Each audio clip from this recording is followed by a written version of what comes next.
Welcome back to our channel. Hello everyone, आज हम 4th class व्याकरण भाषा का फर्स्ट चैप्टर पढ़ने जा रहे हैं। चैप्टर का नाम है भाषा, जिसे हम इंग्लिश में लैंग्वेज कहते हैं। अगर मेरा वीडियो अच्छा लगे तो प्लीज़ लाइक, शेयर और सब्सक्राइब ज़रूर करना। अभी हम शुरू करते हैं। आज हम पढ़ने वाले हैं भाषा का उपयोग। पाठ से सीखेंगे भाषा का अर्थ, भाषा के रूप, लिपि का अर्थ, व्याकरण की आवश्यकता। अभी हम देखते हैं माधवी और दिशा के बीच में बातचीत। माधवी संकेत से दिशा को कुछ समझा रही है। दिशा उसकी बात नहीं समझ पा रही। हम अपने मन की हर बात संकेतों से नहीं समझा सकते। यदि वे आपस में बातचीत करें तो दिशा उसकी बात समझ सकती है। माधवी, दिशा देखो, नानी जी ने मेरे जन्मदिन का उपहार भेजा है। दिशा, अरे वाह माधवी, मुझे भी दिखाओ। माधवी, हाँ, मिलकर देखते हैं। उपहार के साथ नानी जी ने एक पत्र भी भेजा है, पहले उसे पढ़ते हैं। दिशा, अच्छा, पत्र भी है, फिर पहले पत्र पढ़ते हैं।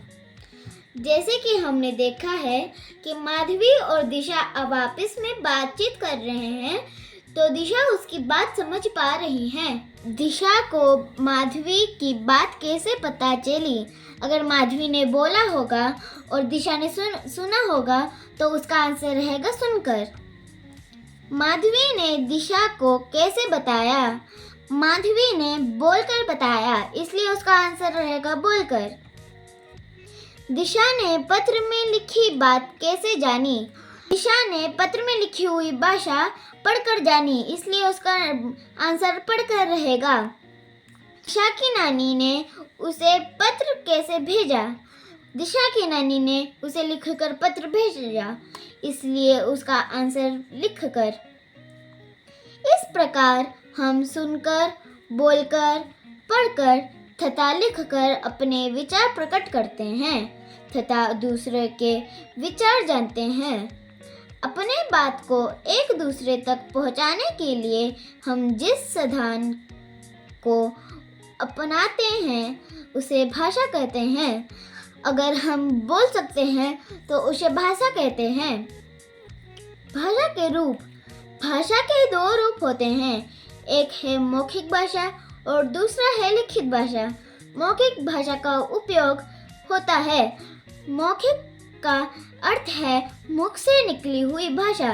जब हम अपने मुख से भाषा निकालते हैं तो उसे मौखिक भाषा कहते हैं। जब हम बोलकर और सुनकर अपने विचारों को एक दूसरे तक पहुंचाते हैं तो यह भाषा का मौखिक रूप कहलाता है। अगर हम कोई भी चीज़ को सुनकर और बोलकर कर सकते हैं तो उसे मौखिक रूप कहलाते हैं। लिखित भाषा। लिखित भाषा का अर्थ है लिखी हुई भाषा।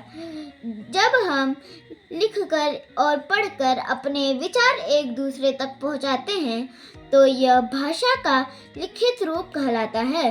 जब हम लिखकर और पढ़कर अपने विचारों को प्रकट करते हैं उसे लिखित भाषा का रूप कहते हैं।